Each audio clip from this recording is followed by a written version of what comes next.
Alright, chat. Top 2. Only the purest, strange, dark, mysterious stories. Mature audience only. Today, I'm going to share You gotta be two mature. very bizarre missing person stories, and they're both very unique. In fact, the second one is so memorable, I think a lot of you will retell it to your friends and family because the ending is unexpected to say the least, and really paints a good picture of what strange, dark, and mysterious content.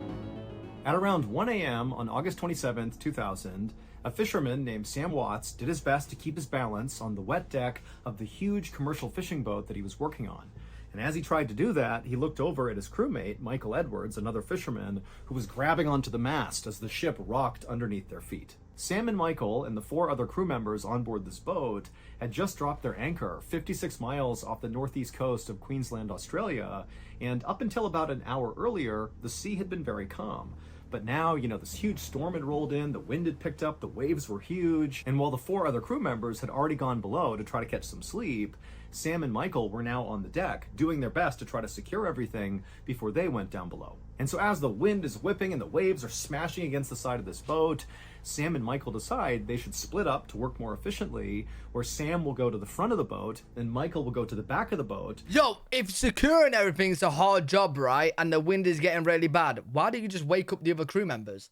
I'll be like, hell no, I'm not doing this by myself. I'll wake their ass up. Hey, 4's better than 2. And they would each kind of work towards the middle of the boat, checking all the fastenings and the knots to make sure everything was good. And then when they reached the center, they would be good and they could go down below. And so they did that. Sam went to the front. Or is this a casual check? And as they began to work, they kept constant eye contact with each other because this was obviously a very dangerous thing they were doing. But at some point, as Sam was making his way, he had to duck down to check a particular fastening. And so when he ducked down, he lost sight of Michael just for a second. But in that split second, this huge rogue wave smashed the side of the boat, practically capsizing it, sending Sam flying towards the railing. But Sam luckily grabbed onto the railing before being thrown into the water. And then as the boat kind of began to rock back to level, Sam instinctively looked back down the ship to look for Michael. And he watched through the darkness and the rain as Michael went careening off the side into the ocean. Mad. He hadn't been able to grab onto anything. And so the instant the boat kind of leveled out again, Sam screamed for Michael, but he couldn't see him. And so he ran down below, woke up the whole crew. And so moments later, the crew was on the deck. They had their big spotlights out, scanning the water, through this big storm, looking for signs of Michael. And at the same time, the captain had come up and he was on the radio talking to police. And so several minutes later, a police boat managed to come out to the fishing boat. And at the same time, the crew is still desperately looking for Michael. They haven't found him yet. And now the police began circling around the whole area, calling out for Michael, throwing out buoys into the water in hopes of, maybe Michael sees one and grabs hold. But wait, yo, how would Michael not just be floating around the boat, though? Like, if you get flung off a boat, you won't instantly drown. Like, you'll float up around the boat, right? Unless some killer mermaids had, dragged his ass under or something. Nobody could find Michael. He was just gone. And so all that morning into the early afternoon, the police continued to look in the area for Michael. The crew on board the fishing boat did the same thing, but still nobody could find a trace of Michael. Lost in waves. So around noon that day, the search was called off. And the police told Sam and the rest of the crew of this fishing boat that unfortunately, at this point, it seemed very likely that Michael had drowned. And so, of course, Sam and the rest of the crew were basically in shock. I mean, this happened so quickly. How could it be that, Michael just a few hours ago was joking around with them, part of the crew, and now he's dead? I mean, it was just unbelievable. But now, unfortunately, Sam and the rest of the crew had to basically put their grief aside and make a very practical, albeit very cold, decision, which was, even though Michael's dead, do we stay out here and continue fishing? Or because of his death, do we just go back home? And you might think that decision was actually super easy to make. That, of course, they would pack it in and go back home. How could you possibly stay out here? Yo, chat, does that make me a bad guy? I was thinking the easy decision was stay. But the way he said the easy decision was to go back home. I thought he was going to say stay fishing. Does that make me a bad guy? Yo... Bro, I just thought because, obviously fishing's bro, they have to pack all the gear, go out, fish, they gotta feed their families, you know what I'm saying? It's very unfortunate he's got overboard and drowned. But either way, you're doing your job, you know what I'm saying? Like, yeah, you'll be traumatic, maybe go home, rest up, but I don't know. Michael and no Michael, you're getting your money. Yikes. Yeah, don't go fishing with me, guys. I'm a bad guy. Super easy to make. That of course, they would pack it in and go back home. How could you possibly stay out here and go fishing considering what had happened? Right. But you need to understand, it cost a lot of money to go out on these fishing That's excursions. what I'm saying. And they had just left, and so they had not caught anything. So they had spent all this money, and they had no return from it. That's what I'm saying. And these fishermen were not wealthy. In fact, honestly, they needed the money from this trip just to provide for their families. And so if they did turn around right now, I mean, it would really hurt all of them, and it would also make it really hard to get the funding again to go out later. And so after some pretty awkward deliberation, the crew decided that, you know what, we got to stay out here and fish. But the silver lining was... Chat, that was exactly what I was thinking when I thought stay out there. You know what I mean? Bro, you're just going to make the situation even worse. You ain't got the money for that, right? Boom. Hey, if we stay out here for another day or so, maybe Michael's body will float to the surface, and we can at least recover him and bring him back home to his family. Smart. And so all day that day, the fishermen stayed out and fished, and they were very successful. I mean, one after another, they were catching these cod that were 6 feet long and nearly 100 pounds. They're called flowery cods. But despite how incredible this was for their business, this was not a cause for celebration because they had just lost their friend the day before. And so it was a very somber day, and all day, all the fishermen really are looking out at the water, hoping to see Michael's body. But, by the end of that 24 hours of fishing, they didn't see any sign of Michael, and so they packed everything in. Chat, this don't make sense, right? Because, how he, if he died or didn't die, either way he's gonna float to the top, right? So how would they not find his body? Either way you'll float to the top. Alive or dead, you're going to float to the top. He couldn't have gone that far, surely. And they headed back to port. They sold off all of their cod that they had bought. And then each of the fishermen went back to their families and grieved the loss of their friend. A few days later, a factory worker was standing in front of a fish processing line with this huge 97-pound cod right in front of them. This is one of the flowery cods that Sam and the other fishermen had caught 24 hours after their friend had gone overboard. And so this worker took their knife and, like they did every day all day long, began opening up this fish. Don't tell me he's in the cod. At some point, after cutting it open and looking inside of this enormous cod, the worker just stopped and couldn't believe what they were seeing. There's no fucking way. They began to scream. There's no way. It would turn out a few days earlier, after Michael had been thrown overboard during that storm, he very likely had been alive when he hit the water. But the area where they were fishing off the coast of Queensland, Australia, was known for having lots of sharks and saltwater crocodiles in the area. And so pretty much immediately, Michael was attacked by either a shark or a crocodile, or maybe both. Oh, and during this feeding frenzy, as Michael's getting ripped to pieces, his head got ripped off and began to float away. And at some point, one of those huge flowery cods saw the head and ate it whole. And then later that day, Michael's colleagues caught the cod who caught Michael's head. And so that factory worker who opened up that particular cod saw Michael's undigested head looking up at her, and apparently his face was fixed in terror with his eyes wide and his mouth open as if his final moment had been him screaming. Some of you might know that Yo, this is the real cod that he was in. How did the cod's mouth get over his head? Oh, so you're telling me instantly as he went overboard, he got eaten? Instantly, bro. Because there was no screams, no nothing. He was gone. Yo, no, screw that. Hell no. Hell no. Oh. Some of you might know that before I became a professional, strange, dark, and mysterious storyteller, I was in the military. And while I was in the military, I definitely had some pretty wild experiences all around the world. But to be honest, what I remember most about my time in service was not any of my own exploits, but rather it was the insane stories I heard from other service members. Oh, did that say a cod, not the cod? Oh.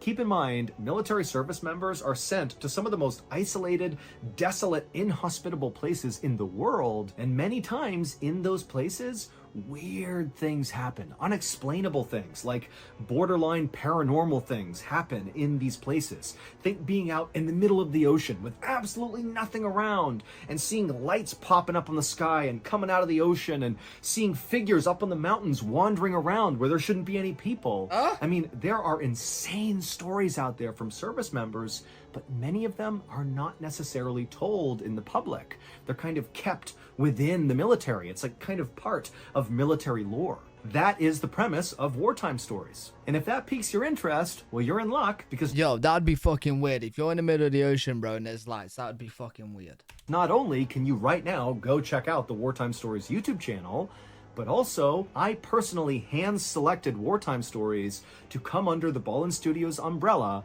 and we have collaborated to make a brand new weekly podcast. Yo, we might have to watch some of these. That'd be good. You'll find all of them. Stay forgetful. Aye.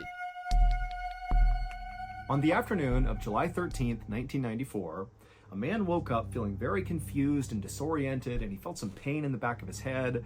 And as he opened his eyes, he kind of slowly realized that he was on his back in a ditch on the side of the road, looking up at a big blue sky. The man tried to sit up, but as soon as he did, he felt this throbbing pain in the back of his head. A headache, and he migraine. reached back to touch it, but the second he did, it hurt even worse, and he definitely felt there was a pretty big lump on the back of his head. And then when he brought his hands in front of his face, he saw he had all these bruises around his wrists that he had no idea what they were from. And so as this man in the ditch is trying to figure out what's going on, suddenly this older man who he didn't know just appeared by the side of the road and looked down and said, "Hey, are you okay?" And so the guy in the ditch is looking at this guy. He's got no idea who he is, and he wants to say, like, what's going on? Where am I? Who am I? What's happening? But he couldn't find the words. It's like he just kept looking at this older guy, looking at his wrists and feeling his head and having no idea what's going on. But then for some reason, 3 names popped into this guy's head, the guy in the ditch. He thought of 3 names. He had no idea whose names these were, but for some reason he felt like those names were really important. And so after a few minutes of awkward silence, as the guy in the ditch is trying to talk, he finally just blurts out these 3 names. He says, Pat, Joel, Chris. And so the older man who had asked the guy in the ditch what was going on, he didn't really know how to react to this guy blurting out these names. And so he kind of ignored it and just said, "Okay, hi, my name's Steve." And then Steve, the older man, helped the guy from the ditch out of the ditch. And then once the man in the ditch was on his feet, kind of looking around, he looked at Steve and suddenly he could say other words. And he said to Steve, "Where are we?" And Steve looked at him and said, "We're in Cheyenne, Wyoming." Now, the guy in the ditch didn't know why, but he immediately felt like Wyoming had to be wrong. Like, there's no way he could be in Wyoming. But the guy in the ditch didn't know where he was supposed to be. He didn't know who Steve was. He didn't know who Pat, Joel, or Chris was. And so it's all totally confusing. And so he just stood there kind of saying nothing. And as he did, Steve said, "Hold on a minute, I'm gonna get my stuff." And so Steve kind of shuffled down the road like 10, 20 feet away, where there was a shopping cart full of cans, and there was a backpack and some other things dangling off the side. And as Steve grabbed the shopping cart, turned it around, and slowly began pushing it back towards the guy in the ditch stared at Steve and kind of put together that, Steve must be homeless. And this realization made the guy in the ditch think that, maybe he was homeless too. And so suddenly, instinctively, the guy from the ditch began reaching into his pockets, thinking maybe he had an ID or something that would show him who he was, that would show he was not homeless, that he had a place that he needed to go to. And he reached in his pockets, but there was nothing. All he found was 23 cents and a comb. And so by the time Steve came over with his cart and asked the guy from the ditch, "Hey, do you want to come to the shelter with me?" The guy from the ditch was like, "Okay, yeah, I'll go with you." And then once the guy from the ditch and Steve arrived at the shelter, when they went inside, the guy from the ditch had to introduce himself to the people who ran the shelter. And so he made up a name combining one of those names that was running through his head, Pat, with the color of the desk of the person who was asking him for his name inside of the shelter. And so he just called himself Pat Brown. And after Pat Brown got a room inside of the shelter, he went to bed that night, still having no idea what was going on, but he felt confident, if I just sleep tonight, I'll wake. Yo, what's on the back of the head, though? Like, is he not going to get his back of the head checked out at any point? Like, wasn't it hurting? Still having no idea what was going on, but he felt confident, if I just sleep tonight, I'll wake up tomorrow and I'll know what's going on. I'll figure out, what happened to me. But the next day, when Pat woke up, he was still completely confused, did not know who he was, had no idea what was going on, but he had the wherewithal to know that, something bad must have happened to him, and maybe he should go talk to the police, because maybe they would know if other people were looking for him or something. That'd be a good idea. And so Pat walked from the shelter to the police station. It was not far away. And he went inside, and very politely, he walked up to the desk. He introduced himself to the cop who was on duty, and Pat just began explaining to the cop as much as he could remember. He said, yesterday I woke up in a ditch. I don't know who I am. I don't know why I'm here. I think I have amnesia. I just keep thinking of 3 names in my head, Pat, Joel, and Chris, but I have no idea what they mean. Can you help me? Now, the cop who's hearing this did not think, oh my goodness, this is totally legitimate. Let's launch an investigation to figure out who you are. Instead, the cop is like, is this guy on drugs? Is he mentally ill? What's going on with this guy? But the cop would say, Pat was incredibly polite and did not appear to be intoxicated. And so the cop humored him and said, okay, you know what? Let's look through the most recent missing person reports in the area to see if somebody matching your description, is a missing person. And so Yeah, yo, is his head just like automatically better from being in the ditch? Because he was going on like his head was killing me. When you go hospital first, if I woke up and I didn't know anything, right? And my head's killing, I'm going hospital, bro. Cop began going through the database, but he couldn't find anybody that matched Pat's description. And so at some point he said, look, I can't really help you very much here because you're a grown man. You do not seem to be in distress here. And even though it's very unfortunate that you can't remember who you are or where you need to go or, where your family is, that's not really a police matter. But as he was saying this to Pat, who's kind of crestfallen, he's putting his hands near his face and just kind of reacting to this news that the police are not going to help him. And the police officer says, hold on a minute, look at your hand. And so Pat looked at his hand. How is that not a police and he saw, there was no ring on his left ring finger, but there was a pretty obvious callus where a ring should have been. It looked like, Pat must have been wearing a ring up until recently, and for some reason it was now off. And so the cop said, hey, it looks like you may be married or were married for a long time because you got that callus. But, beyond that, I'm sorry, there's not much else I can offer you. And so even though this was somewhat valuable... Yeah, is there not DNA? Is there not fingerprints? Is there not facial recognition? Is there not, you could put flyers out or whatever? Like, bro, do you know what I'm saying?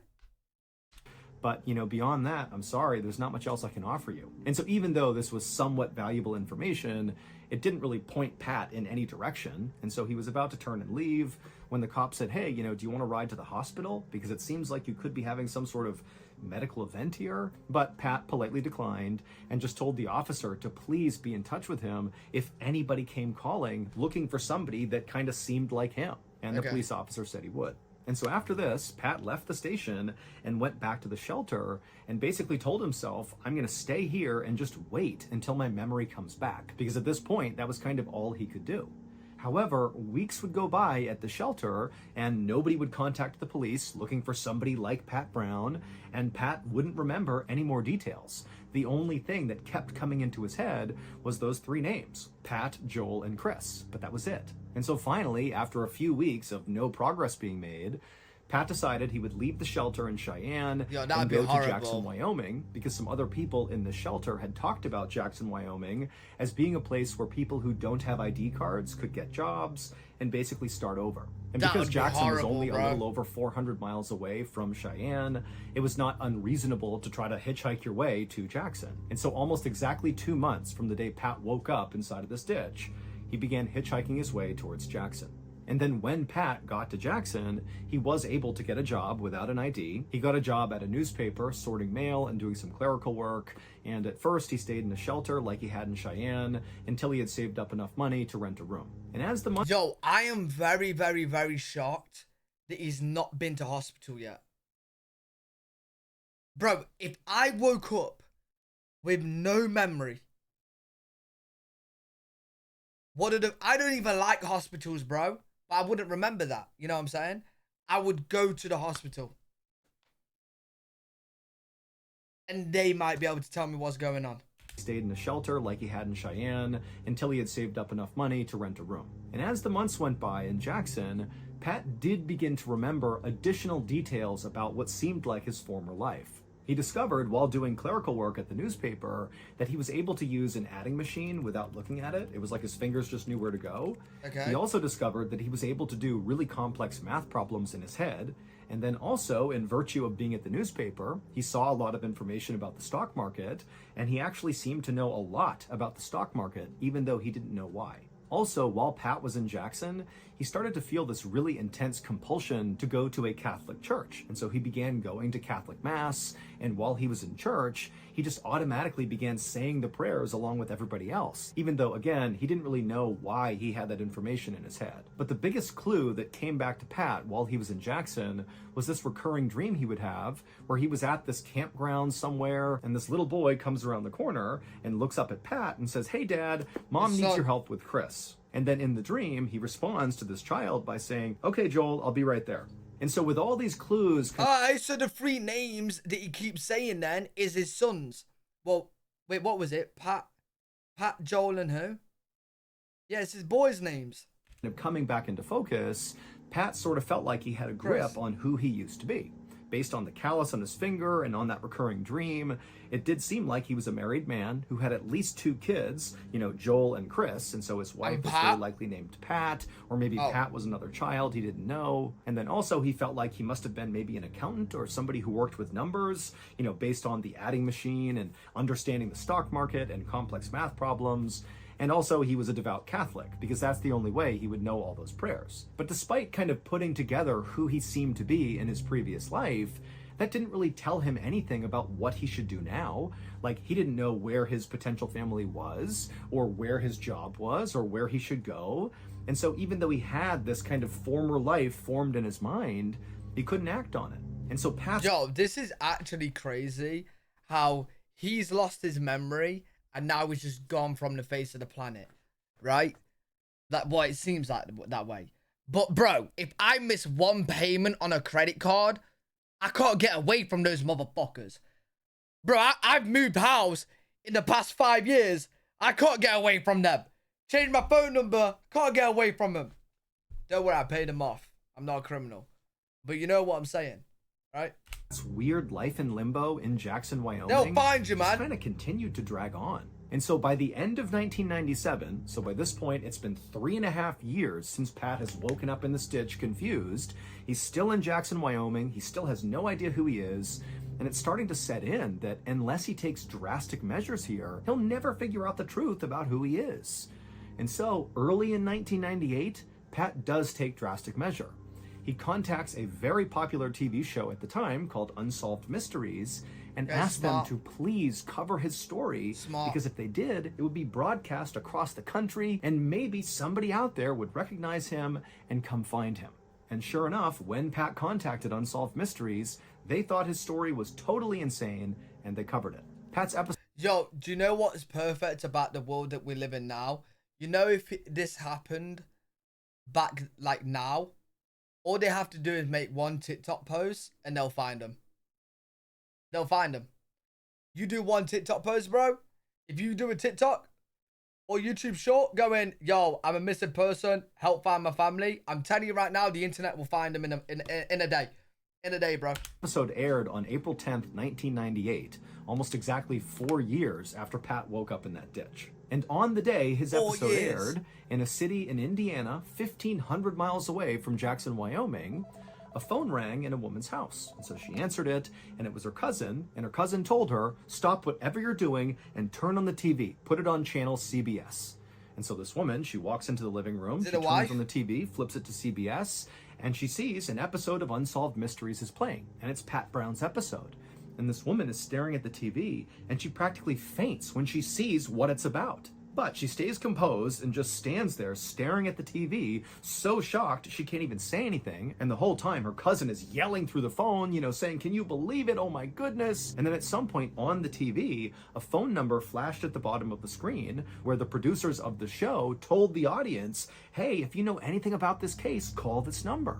And so with this, the woman who's watching the TV, she hangs... Oh, you know what? You know how I said that, like, it would be good if it was done in today's world? Because, like, you'll be found quick. Nah, it won't actually. There's too many trolls in today's world. You get people calling up saying, "Oh, that's my dad, that's my dad." And then Pat will go to them thinking he's their dad, and he's not really their dad. They're just doing one massive prank or some shit. If you know anything about this case, call this number.